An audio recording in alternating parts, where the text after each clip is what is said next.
Hey everybody, great news. Today we have Michael Peña with us, and Michael is a graphic artist. I don't know if that's how you would describe yourself, but I really want to just get out in front of it there and say that, what we're looking at is, visual art, painting, composing, that sort of thing. Mike and I met at Comic-Con, Yes. and we sat and I think we probably talked for half an hour to an hour about his creativity, his creative vision. And so I really wanted to get him on the program so that he could have an opportunity to share with everybody what it is he does, why he does it, how he does it, and so on and so forth. So we're going to begin with Michael. It's a little bit of backstory on you. Go ahead and take a minute or four to go ahead and tell us sort of where your history with art began. And I mean, were you actually 4 years old with macaroni on construction paper? What was your I thing? might have. I might have been. Well, for me, it's just really, kids watch TV, they watch movies, they watch cartoons, anything of the sort. Hmm. And I think my imagination just like really picked up off of, what I was working with at the time, whether it be at 5 years old, 10 years old, Hmm. doesn't really matter. Um, but gradually, as I got older, I decided, why don't I give this a try? So, it all starts with a sloppy stick, man, I always say, and it's still sloppy to this day. So that's kind of where I built from. So I just kept on, creating characters, characters that I knew, from other forms of Hmm. media, Hmm. whether it be anime, that's a huge one for me. Yeah. Whether it be anime, whether it be movies, superheroes, anything like that.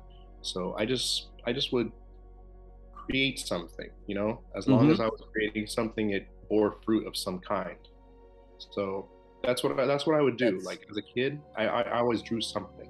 okay. So let me ask you this: when you were a kid, was there anybody that really kind of lit you up, that affirmed your ability early on? Did you get some kind of feedback that really sort of flipped a light on for you, or just the opposite? You were told it was something you couldn't do, so you became like recalcitrant and just like, damn it, no, I'm going to do this. Was there anybody back there that really, sort of sparked you along the way? No, actually, Really? neither of those. It was all just me. Like I just, it's when you try something new and you find out that you like it, right? Of Right. course, my parents were aware, and they were like, oh, that's cool, that's Yeah. awesome. I mean, it's not like you can tell a kid, all right, good, you're good at that, go start an art career. It doesn't happen like that.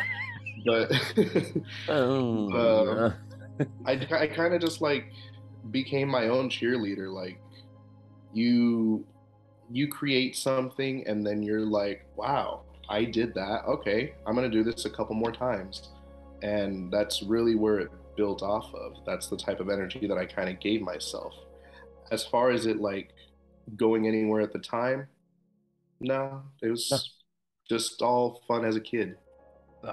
And but again, you have taken it to a whole new level. If you've got something of yours, just to give an impression, okay, of the kind of art you do, I would love to be able to, if you like, flip the screen around or screen share or something, so that we can just get an idea of what you have, and the kind of art you do. Because I found the I mean, your proportions, your color choices, everything were, just absolutely, spot on. But it was the level of detail that you put into the work that really, to me, made it stand out, head and shoulders, because, being able to zoom in on something and then zoom in even further and then zoom in even further, and it's just astounding to get artwork of that nature. It borders on, I won't say photorealism, because it's not, but it is a micro realism that I just found absolutely, enticing, and is one of the reasons why I really wanted to have you on the show. So what have you got? Can you show us anything just to give us an idea? Well, I've got this is my favorite one. It's always going to be my favorite one. Cleopatra. Okay. This one was not done on my tablet. This was actually done on my phone originally. I was at work and I was like, you know what, there's nothing going on. I'm just going to create a portrait. So let me get Unbelievable. closer into her face here. Yeah. And, I guess working in a digital medium like this, okay, where you can, zoom way in on something and give it more detail is a tremendous benefit, and you're leveraging that. No, it's coming out beautifully. It looks absolutely Awesome. fantastic. Um, but being able to leverage in on using that technology is I'm reminded of the first time I saw the animated Beauty and the Beast on an IMAX screen. They released it on IMAX, Yeah. and it was horrifying because in the opening scene where Belle is out and all the village people are there, not the village people like YMCA, but the other village people, the one in the movie, the people of the village, um, they're like all doing the happy singing thing, and then there's like background characters. Except those background characters were never meant to be blown up on a screen, an Yeah. IMAX size, 70 millimeter, whatever it was they were showing there. And so what you ended up with was, swear to God, if you look at the background characters, I mean, their heads are now this big on the screen. Uh-huh. They were never meant to be bigger than this. And they're just like little Walmart smiley faces. That's all they were. I was laughing my butt off because I'm like, oh my God, they never intended this to be seen like this. But your art, you can do this. And you've what it looks like is am I correct that you come up with sort of like an outline? And well, you walk me through it. How do you get that kind of detail? Um, Coffee. You pour it on the screen and the Right. detail magically appears. That's awesome. If I can do that too, that'll make the process even better.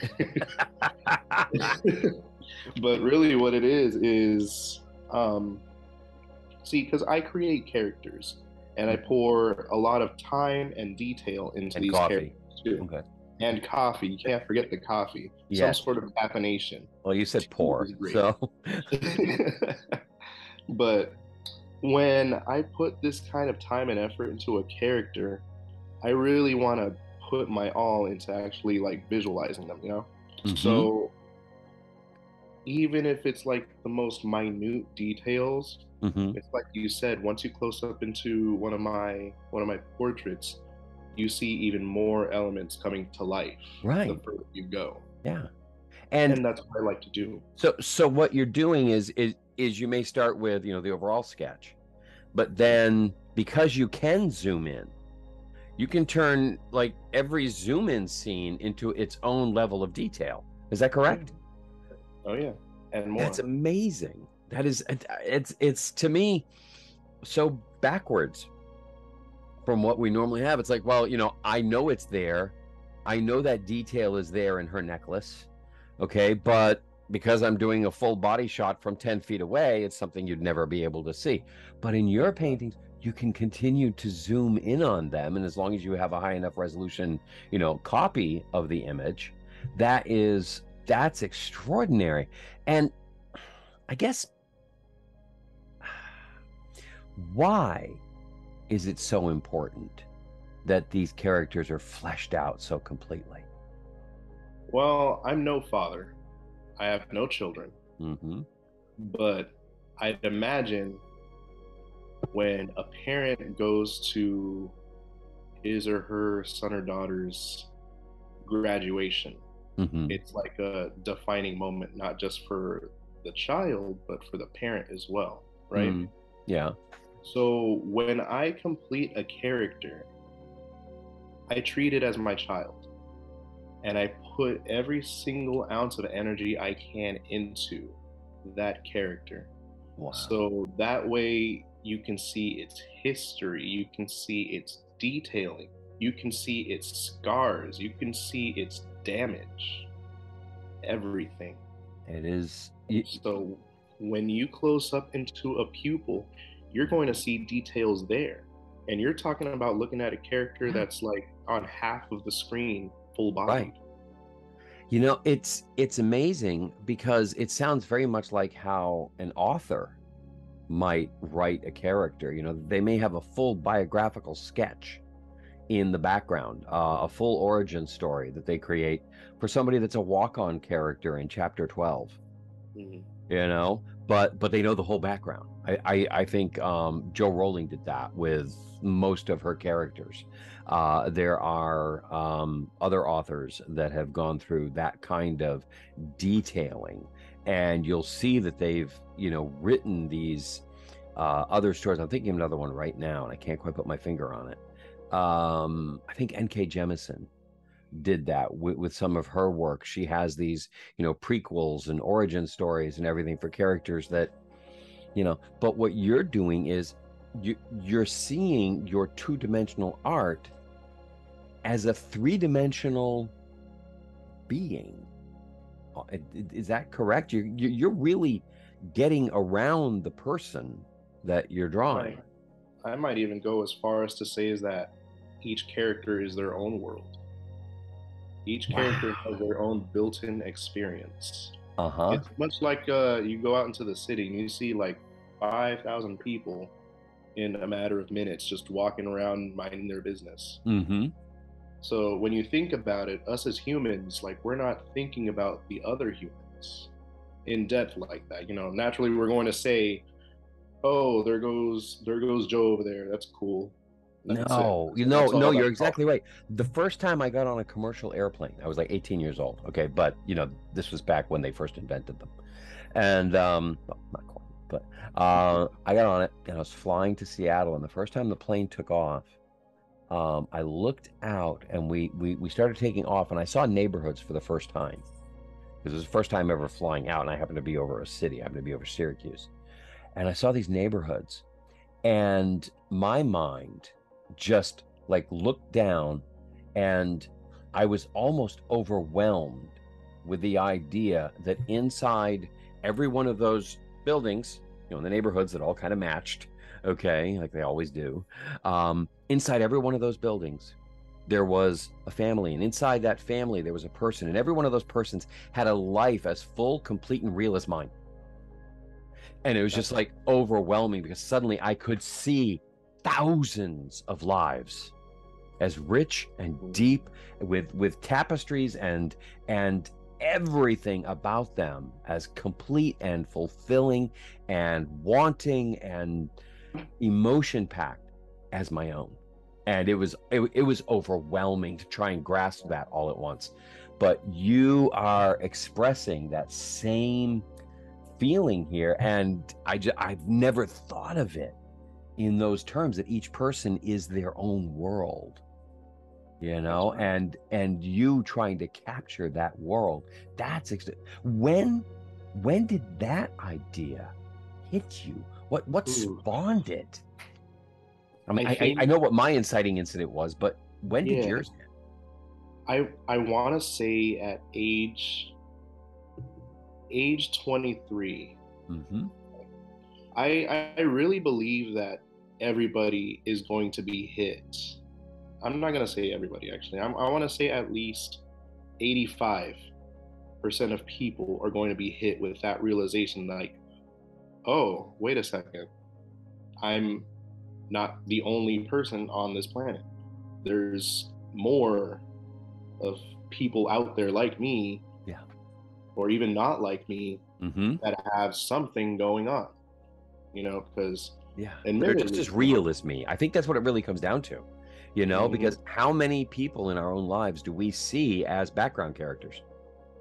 that's You what it know, is. I mean, they're, Exactly what it is. yeah, and it's terrible, but you think about it, and you think about, you know, people you meet every day, you know, that lady at the grocery store, you Mhm. know, who's you know, every third time you're there, you get the same checkout clerk at Publix, and it's like she's a background character in my story. In Mhm. her story, she's her own, you know, lead actor. She's Exactly. and yet I know nothing of her. So, um, was there anything special that really lit that up with you that made you catch on to that, or just like boom, it hit you one day? I think what it was is that I broke up with a girlfriend of mine, and it was one of those things like, it is like, why would you let go of a good thing? You know what I mean? Yeah. So I had one of those, and Hmm. it wasn't until a year later that it actually like hit me in the back of the head, like, oh, oh snap, I'm I actually did that. So now I've got myself just like thinking too vividly, mind you, about how she's feeling Hmm. and what she's got going on. I actually know her story. I know what Hmm. she's doing. I know what Yep. she's got going on in her life. And I'm like, oh, oh crap. So if she's feeling that way, how is everybody else feeling? How is my neighbor feeling? What does everybody have going on in their lives? Because Hmm. the camera is not just on me. Well, Everybody, it's not on everybody either. everybody has their own camera. Everybody has their own, but there's Yeah. not one camera on everybody. Exactly. So Exactly. Oh, that's a everybody super is kind of point. like their own So movie director. this is and script writer. Um, so then let me ask you this. How did you find that transition into your artwork? What was that channel like? It's that very description. What do these people have going on? Because this my story that I'm still putting together after 15 years, you know, I actually put that description on them. Right. And at the time, I was only running about 200 characters. So right now I'm at 370. 370 characters. See, I counted the and in, a typical artist would refer to them as subjects. You know what I mean? But you're actually creating characters. Now, are all these characters in the same world? Are you creating a story with these characters? What's going on there? So all of these characters, a lot of them share one main story. And oh, I wish I had my I just got my logo onto my shirt before I go on. Yeah. So all of these characters, they're all intertwined in the same universe, but there's a lot of different books. I Okay. want to say about 20 books. And the entirety of the series, I'll be happy to give two names out. The entirety of the series is called The End, the Beginning, or The Beginning, the End. See, because my logo is in the shape of a diamond. Right. So splitting up that diamond down the middle, you have two of the same shapes Right. and a few of the same subjects within that kind of help drive the story forward, backward, doesn't matter. So if one were to actually take part in reading this whole amalgamation of whatever the heck I created, Yeah. it doesn't matter where they start, because they can start from the end, they can start from the beginning. And it all starts with a story that was the first story that I wrote, called Enter the Dream World. Okay. So I won't go into too much depth because that's like an afternoon and a half. Yeah. Yeah, we have quite that much time. I'd have to do a lot of editing. Oh yeah. We get down to what was the point of saying any of it anyway? No, that is, and again, this is, you have not only decided you could draw, you have decided to create worlds. It's almost like you're playing. I mean, we use the word creativity, and we understand that somewhere around there is the word creator.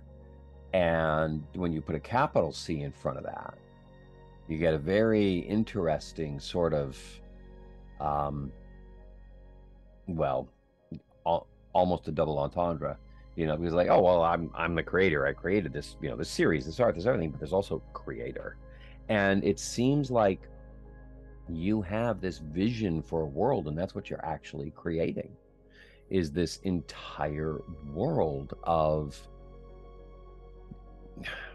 not just characters but events that tie them all together. And that must be incredibly complicated And where do you store this story? Please I'll don't say in tell your you head. right now, like most of it is in my head, but the I guess the beauty of me is that when I'm truly dedicated to, and I guess this applies to everybody really, but like I'm truly dedicated to this story, Uh-huh. so much so that I've got my own little invincible hard drive. As long as I, God forbid, as long as I don't get Alzheimer's or some sort of memory wiping, disease or Yeah. whatever. But it's all right here.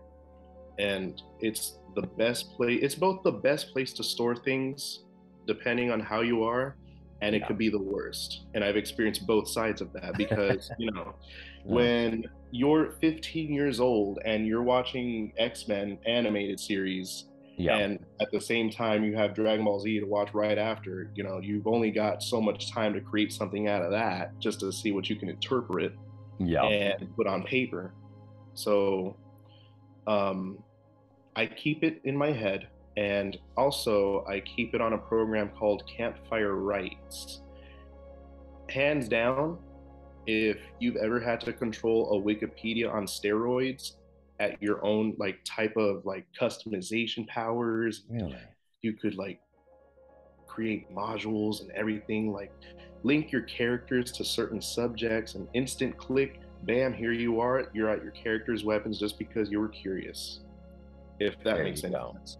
Yeah, it So does. It sounds like world building, okay, in many ways, and which in the same way that your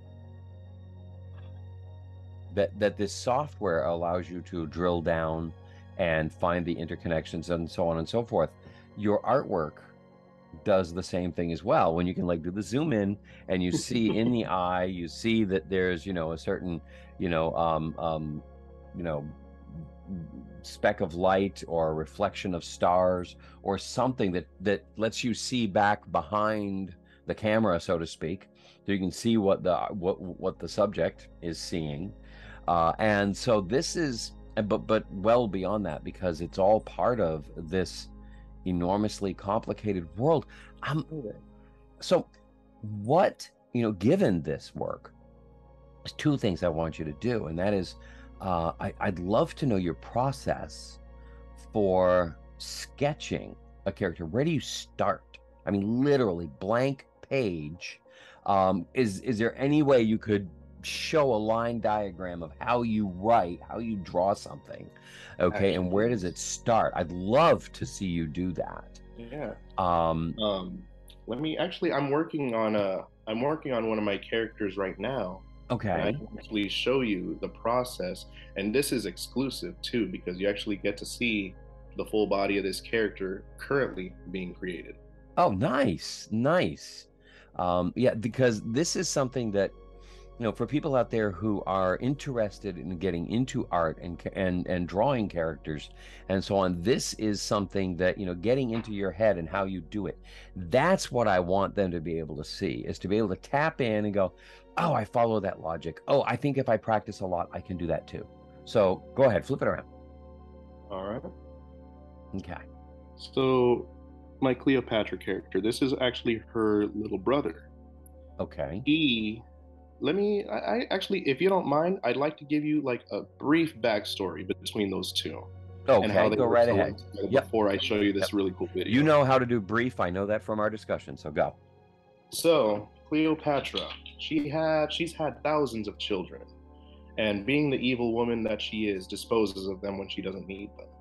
Okay. So she had one, the special one, that she said, "This is where my brother's soul will go." And so when she had that child, she already had it set to go. This man was waiting for the right day to emerge and become the emperor of everything, of Yeah. anything, because his Wow. goal is to get closer to the god of this universe and to destroy him. He's known as the legendary Spite Devil. Nobody wants him around. Yeah. Nobody wants him around. Lo and behold, here he is. Yeah. Let me So, see if I oh yeah. could. There we go. Oh, look at that. That's what I wanted right there. There we go. Look at the, I mean, it's almost like there's two characters in there. The It's funny thing is that he has four personalities. okay. All right. And so yeah, I mean, there's something other dimensional about his different layers. And what you have here is exactly how you get. Oh my God, this is phenomenal. This is See, I was actually exact. going to draw his sister, his younger Uh-huh. sister. And then I was like, you know what? I've given them so much attention. Let me draw him because he's actually the poster boy of my series. He's a Right. villain, but he's like the one who started it all. Yeah. So let me No, this is speed this up a little fantastic. bit because Okay. I want it to be on him. Here we go. All right. Go. Let's see. Extraordinary. And then boom. Okay, here we go. This So this is phenomenal just to watch your process. I mean, whereas in classic art world, you're starting with, the ovals and the squares and the mhm. triangles. You're starting with shade shapes of some sort. Is See, is this something you were taught, something you learned, or something you developed on your own? I learned this. There's a lot of artists, like a lot of really great artists that utilize this, but they have their line of thinking going into it because really all I've ever watched is speed paint videos. There's more to it than that because I have to think of the pose that I'm going for. Right. So I was thinking about one time where I came back from vacation from Jamaica and I was like, oh my God, my neck hurts. So then I was thinking of this guy and I was like, what if he just got done destroying a village and he's like, my neck hurts. Well, smoking a cigarette, got a little bit of damage on him. He had a great time. In the background, I'm thinking about adding like a destroyed, like Yeah. decimated. Yeah, basically the aftermath of his visit. Mm-hmm. Uh-huh. But oh my God, And this is phenomenal watching this actually appear on the screen in front of us. I mean, to, go a to little the bit point where you actually faster. have it, this is just amazing. And, seeing the layers and the levels and everything. And then, so we're actually seeing your thought process here about what is important, what the important details are. Yep, rock and roll party, dude. There we And go. there we go. I didn't even see the cigarette from the distance, but there it is. And yeah, and Jiminy, and now he's got a red eye. Oh my God. Now you're messing with colors. And it is just adding, wow. Oh my. Nope, change your mind on that. Okay, how about this? Oh my God. That is phenomenal. Thank you And so much. now oh my God. That is like a dream come true for me because I was wondering, is there any way we could see how this happened? And then there you are showing me exactly what I was looking for. And because how these things happen is, for me, such an important element in helping to tell it. I mean, yeah, you can watch the tutorials, the speed, the speed drawing videos, you can watch that stuff. But to me, the mind behind it is what actually controls the pen, and that's where you have such a great way of communicating that I have enjoyed our conversations very much. Yeah. And I am I am really, really on fire to find out more about a couple more aspects of your art. Now, um, let me ask you this question. Yeah. Do you feel like your ideas for characters come from inside or outside? A little bit of both. I think human emotion, and I don't want to speak for authors or artists or, you know, people who create music or Yeah, any type but of, you. art maker of any I'm type. only interested in But, you. well, it kind of comes from both because you could feel you could feel one way, right? Mm-hmm. Like it could be any type of emotion. You could be sad, angry, it doesn't matter. If you even think about touching, you know, some form of artwork that you usually work on, those emotions really play an effect on your creation. Because if you're angry and you're going into creating some sort of song, rock music, let's take for instance, I think you're in your element. Yeah. But if you're sad trying to make something happy, Yeah. you might be conflicting either yourself or what you're trying to portray to someone else. Yeah, you're not going to get very good butterflies and unicorns if you're, thermonuclear temper. I don't want to know what that unicorn is going to look like if you're Battle horn. Blood dripping from it. Yeah, but really it's not the it's things direction you were like intending. that. So you do pour your emotional state into the art. I don't want to ask where your well, actually, you told me. I mean, you just you got up, your neck was sore, et cetera, et cetera, and so you used that emotional energy to capture the emotion of that character at that moment, although it was a very different circumstance. I don't know, maybe you blew up a city. I'm not going to go anywhere with that. This is not confession time. But, but to come to put that energy into it is that's what gives it. It's funny. Now it gives it emotional realism. Rather we had micro realism, now emotional realism. And so I guess, is there a special environment, place? I don't think so, that you need to be in to really spark your creativity. Is there a place where it's more likely to occur? Because I mean, you're talking about sitting somewhere with your phone and sketching a character. Um, is there something you can do to go, okay, now I'm here, I'm much more likely to get good work done?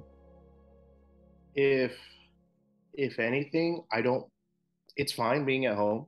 Hmm. Um, I've got a very loud 24-year-old niece. I've got my younger sister. Hmm. Shayla, you met Oh yeah. her. Yeah. She's great. I've got my older sister, but if you put those three into the mixing pot, then it's party every day versus the artist trying to concentrate. It depends on when you get them. Yes. So music plays a huge role in that. More on that in a bit. There's a place that I actually go to sometimes called. It's actually right here in Riverview, Florida. Oh. It's called the Happy Hippie Haven, and colors everywhere. There's like a little artist section there for anybody to enjoy. Is it like a cafe? Is it a spitting It's a shop? What is it? kratom. It's kind of like a kratom bar. They do tea stuff like Okay. that, hippie stuff. So Well, I kind of guessed that part, but yeah. um, But other than that, I don't mind just like sitting there, getting me some tea, and that's like the one of the greatest environments I can be in, because I'm not only in a place where there's people with a like-minded attitude, like you'll mhm. get artists there just to hang out. Sometimes they're working on something, Yeah. and yeah, but otherwise, I'll probably be at home and I'll be listening to music. Music, however, creates a whole different environment for me. And that is something that I'm going to ask us to drill down into. Okay. Mhm. Um, are there any special, is it individual music pieces or styles for each character? Is it based on scenes and emotion? And then what kind of music drives what kind of characters for you? I'll show you a great example. Oh, I love There's that part. two characters and one music style. It's a very dead music genre ever since 2010. There's still some artists that create Ooh, that that long ago. Okay. music. Yep. Shut up, kid. Um, this one. Let's see here. There we Right. go. She is made up entirely of music. Let me get closer in there into her face. Oops, I turned it We off. lost her. Yeah. She's back. That's All good news. right, All that's right. better. Yeah. She is comprised of a genre called Witch House. So, Witch House is, I discovered this on accident. and I was like, oh, I actually kind of like this. It's basically just remixes of like older hip hop tracks or newer ones, even turned Yeah. into electronical horror music. Oh, wow. And I thought it was really interesting. I gave it a couple listens and I found a few favorite artists of mine. Mm-hmm. And so that's what she came from. She came from that genre. And one more, we have Wow. her caretaker. She's actually a nun. An Okay. evil nun. Oh, can we go in on those eyes, please? Absolutely. Yeah, because there you go again. Gateway to the soul. Come For on. the sake of religion, she Yeah. actually removed her eyelids. So that way she can never stop seeing. Wow, that's gonna hurt. Sorry. Uh, that is, and the music for that, Same genre, Witch same House. genre. hmm I did look into more similar stuff. Like there's typical house music. So then I found, there's dark house music. I put myself in a horror mentality, and I created that world. Ironically, not ironically, actually, I don't know, but it's called the Nightmare Realm. Ooh, And that's a little on the nose, but we'll go ahead with it. so that realm is split up into two. hmm You have the Nightmare Realm into the sky, that's hmm where it is. And then on the bottom level, you have the haunted Dead Sea. That sea is a gateway into the other side of the diamond. Okay. So that's where the two, you know. All right. All of this art is intertwined in the giant, beautiful spaghetti-like fashion, with no beginning and no end. I mean, it's like one giant ball of string, that the cat has really destroyed. My my question is, um, what if someone came to you? Well, I mean, do you do art for a living? I've been doing a lot of commissions actually, and my mission lately has been trying to help other artists realize what they've really got. That's And what I wanted to get to. First, I want to talk about the commissions. yeah, Okay. How how do you approach? I mean, how do you interview your client? Okay, who needs something drawn? I mean, what kind of things do you ask? What do you look for from them? well, I ask them the first thing I ask for naturally, let's say, because character design, I'm sure you might have figured out that's my thing. Love Yeah, character. that's your jam. Love it. So let's say, for example, someone wants a character design. The first thing I ask is I want colors, I want attitude, I want a little bit of backstory. You don't have to like throw up all that stuff at me. I don't need all that. Not yet. Just get me what I need because hmm it's those things that actually help me create the character's emotion at the time. Right. And another thing too is reference images because I'm probably creating a character that I've never even seen or heard of before. Right. And that's not a bad thing because I love doing that. Oh, I sure. like taking on new challenges. So hmm it's those details that really help me form exactly what the client needs. And I haven't failed yet. I haven't failed yet, and I've had fun doing it. All right. Um, so you get that information and then you go back and you start to develop the character, and then based on further conversations you may add in more detail, so on and so forth. Correct? Pretty much. Mm-hmm. Yeah. All right, so now let's move on to the second part, which is not witches, but which is your desire to inspire. That was something you mentioned when we were talking, and I Yeah. really wanted to learn more about that. What are you doing with that right now? Beyond the world, that's my name on Instagram, and that's how I'm happy to go by. Okay. Um, Beyond the world is about taking people out of the element that I don't want to say don't feel comfortable in, but they feel like they can get more out of. Okay. even though they're not going to get it.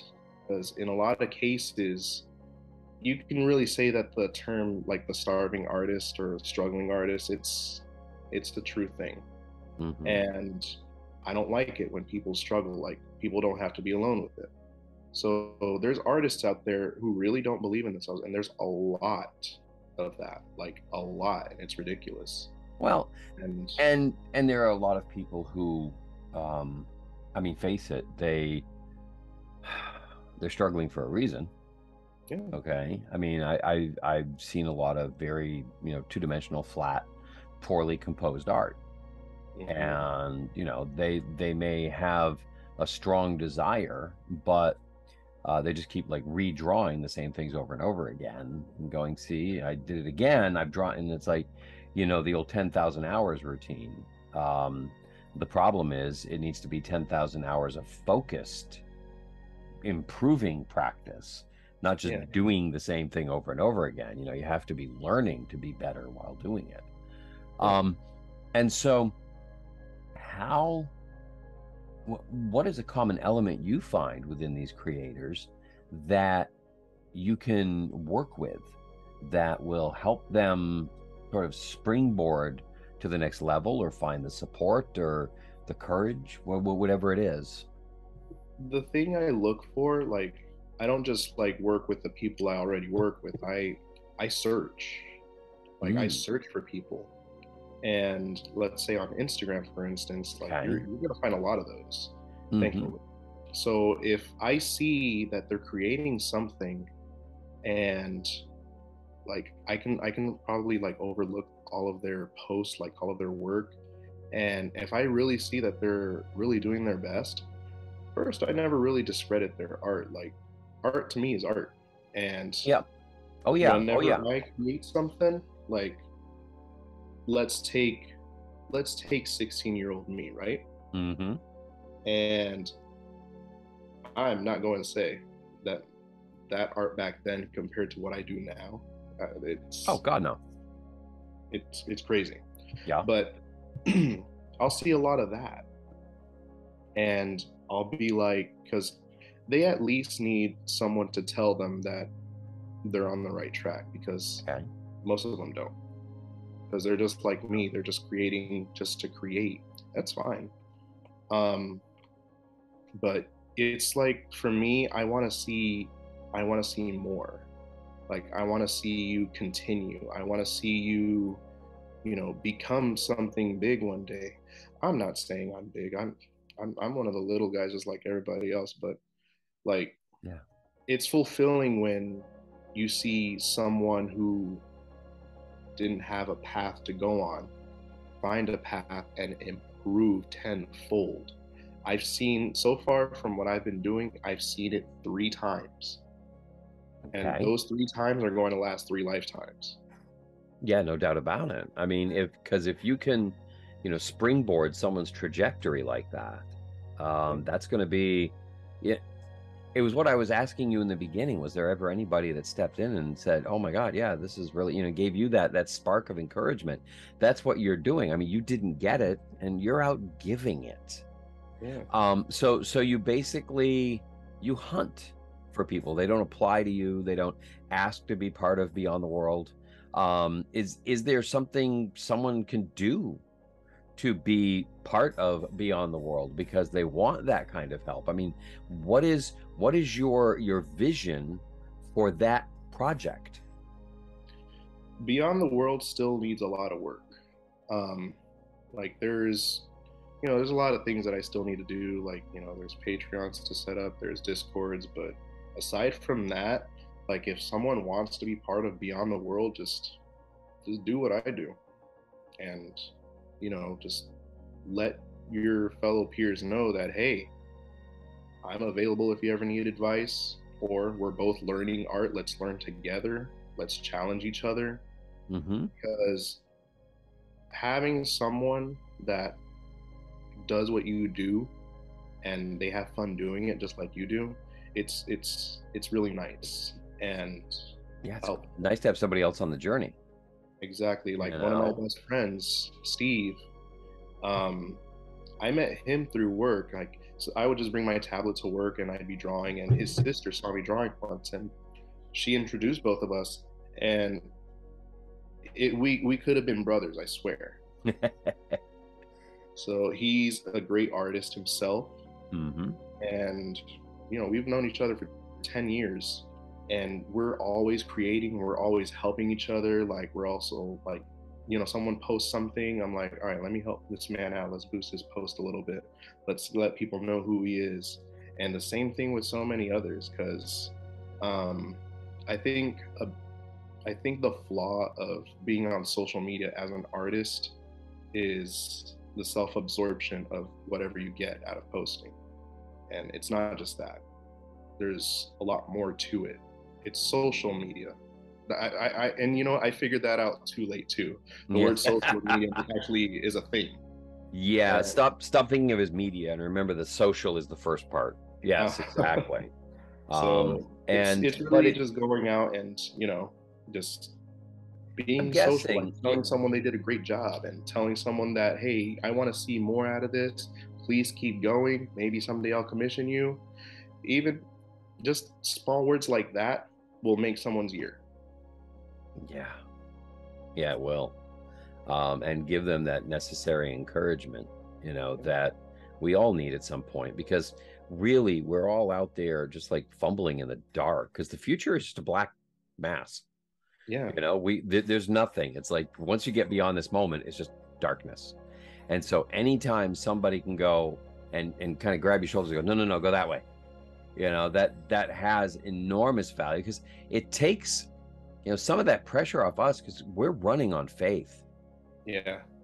And that is not an easily replenished fuel source. So yeah, but when somebody does, come by and, drop a piece of plutonium in your reactor, it can last you a long time.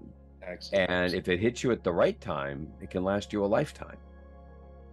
And so, is there, okay, so you are out on Instagram, okay?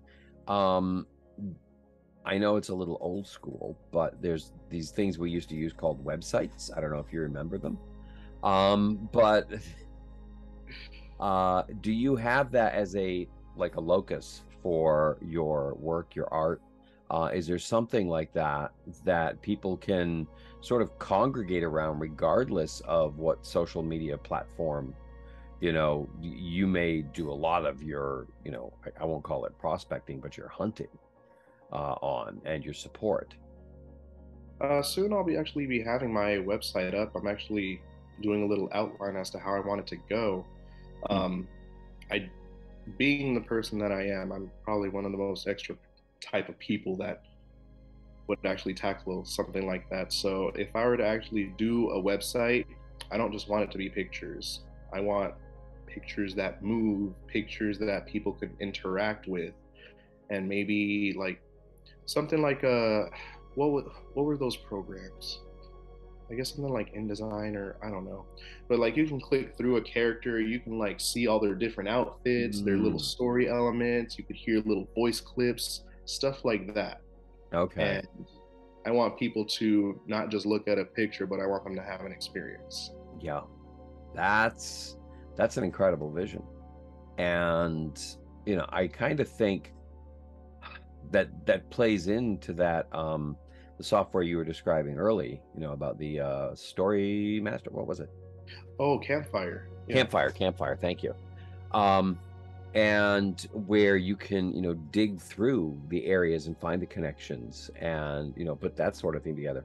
So, but do it, with a lot more individual character, sort of blossom ability, within each character.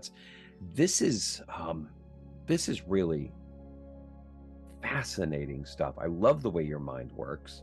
I love the way you have it wrapped around this vision, this passion, because this is not I like to draw and I make money as a graphic artist, working for a TV station, doing up sketches, whatever. Okay. This is your underlying like motivation behind everything you're doing is this world or worlds you've created, in beyond the world. But then you kind of flip it around, and it's almost like you're inviting other people to attach their worlds to yours, and have like sort of, parallel universes where you can, multiverse basically Yeah. operation here.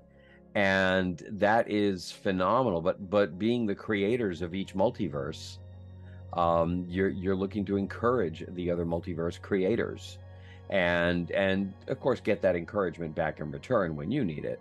But I that to me is a hell of a life mission. And It's been. um, It's been. been a few years apparently. Yeah. I guess if you had to put a uh, not a label, but can you give me a snapshot of what the end looks like when you feel like this project has successfully come together? I mean, both your 370 characters that you have now, as well as Beyond the World. What is the end game for Michael Peña, not the actor? Not the actor. Yeah. If the beginning is actually completed, Mm-hmm. all stories have been created and it's out there in the open.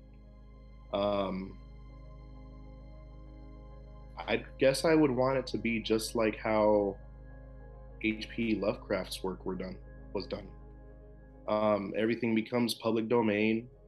People could use these characters, these preset characters in their own works, and let my characters give you that boost that you need to create something even better. Extraordinary. I just, we were talking about at the beginning, talking about how, that moment that you see the neighborhood down below, or 5,000 people, and how you realize they all have, and you're creating a world of interconnected characters, and you're saying, okay, people can use these if they need to dip in and pull from this universe. Be aware there are rules in this universe. This person is related to this person, and that person has this person, and boom, boom, boom. They're all coming out a universe of 360 24/7 characters. And that's just an extraordinary concept. If I can give you an example as to how it works. Me and my buddy Steve, Okay. we actually already do that. Not Okay. with all of our characters. We No, of only course not. use a certain type of character. Cleopatra, like I showed you before. Right. Mm-hmm. He is allowed to use her, but only in a certain way. And naturally, I have to have supervision if he does. Right. And he has a character named Willow. She's a spider succubus demon thing. Okay. But the way these two work is, for Cleopatra, being the person that she is, a manipulative, there we go, liar, monster, evil thing of a woman. And what? She's almost untouchable. She sometimes has to regress into her imagination. Her imagination comprises of a bar. It's just a bar, right, where a couple little monsters hang out, but the bartender is Willow. Yeah. So it's like her imaginary. So in her mind palace, okay, basically. Exactly. Okay. And it works the other way around in Steve's story, where Cleopatra is doing something similar. On the other side of my diamond, however, Willow is a physical character, and much like in Steve's story, Cleopatra serves the same purpose. Okay. Wow. Weird how that works, right? It is, but it is just incredible to to be able to hear this and to be able to understand, because you know that was one of the things that struck me when I was creating the CogYard, was that sure, I have my fun with creativity and so on, and I have my own ideas about creativity, but there are so many things out there that are way beyond anything I ever imagined, um, that even people in those little houses would even be doing. And you have now shown us, okay, a whole new world of creation and a whole new way of presenting it. Because I mean, you're outside of the, okay, so I want to make some art prints and hope they sell.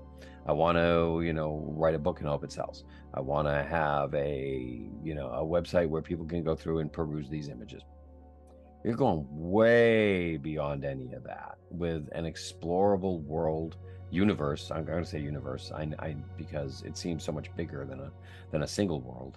Although I know all your characters sort of exist in the same world, or is it 8 different worlds? Each side of the diamond, Yeah, rather both sides of the diamond actually. I can't say each because there's 4, but both sides of the diamond are parallel to one another. So right, you'll have the same characters on the other side. They'll right. look different. They'll think different. Think of it as like your opposite. Yeah, So we'll have Star Trek Cleopatra's son. reference. He's Yeah, like mirror, an mirror. anti-hero on Yeah, this side, right? But on this side, he's a multi-time national criminal who lives in jail, in prison. He's okay. not he's not a captive. That's his house. He chooses to stay there. Okay. Yeah. He has fun there. That's where he operates from.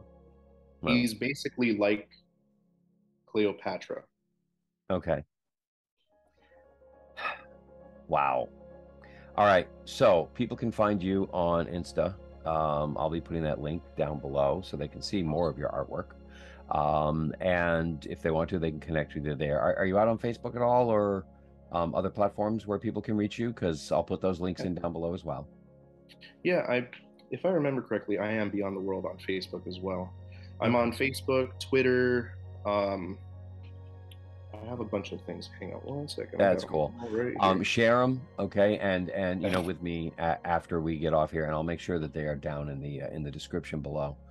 But this is mind-boggling for me. I'm almost at a loss for words, um, because we've already touched on so many pieces of your life and your work. I want you to give me one last thought. Um, what advice would you give yourself 20 years ago? If you could like go back and tell yourself something, one thing based on what you've learned about your art, your creation, the world in general, okay, with regards to your creativity and your artistic endeavors, what advice would you give yourself 20 years ago? And I don't know how old you were 20 years ago. You're one of those ageless people. So you could be 25, you Um, could be 45. I can't tell. Uh, let's see. Well, I'm 29 now, so 9-year-old me. yeah. Clean up your room. Okay. Uh, why? Just stay organized in general because Okay. organizing oneself before getting to work is going to make a difference, a huge difference. Trust me. Yes. Mom didn't give me those little commands, clean your room, do the dishes for nothing. She meant it, and she was right. Just near Okay. Well, and because I suppose it has a lot of like ripple effects from doing that impact the rest of your abilities yeah. to do things successfully. Hmm. So I think that's what you're getting at. Yeah, Very cool. Very rewards. cool. Mike, this has been fantastic. I can't tell you how much I have appreciated this. If you have any questions for me, I'm sitting right here. But you have really, really blown me away with your concepts. And I mean, I was already super impressed with your art, and Thank I you. knew there was more in there. It's just amazing to kind of get my arms wrapped around it Yeah, and it's a hear lot. more about it. It's incredible. And so yeah, I think people really need to follow you. And if you are an artist of some type, then I would strongly suggest going ahead and trying to connect with Mike out on his Mm, platforms yes, and please. help create that ecosystem of support Yeah, that so many artists need, because what you're going to get, I think, if I'm hearing you correctly, is you're going to get advice, counsel, support from people that really matter. Okay, as long other as they matter to artists themselves. who aren't there, for an ego boost. You're not going to have your mom telling you it's nice, dear. You're going to get somebody going, wow, you know what? I love the way you did the colors here. Okay, this is a really cool transition. Um, Yeah, I would add this and this, but I mean, wow, this piece right here really shines. And so I I would advise anyone who's doing this kind of graphic art, as I call it. Is there a better word for what you do? just art in general. I do Art. too many types of art to even put a label on it, so I just say art. Okay. All right. Mike, thank you very much for coming over to the CogYard. This Thank has been you. fantastic. Thank you for And having me. I look forward to seeing where you go with this. Do keep us posted, Yeah, as you go through, because I wanna follow this and maybe have you back, later on to see what things have changed, what things have grown, when you've had major developments, because this is some really cool stuff. So, I uh, appreciate you. oh well, hey, you take care, and like we say here, off and away. In a way.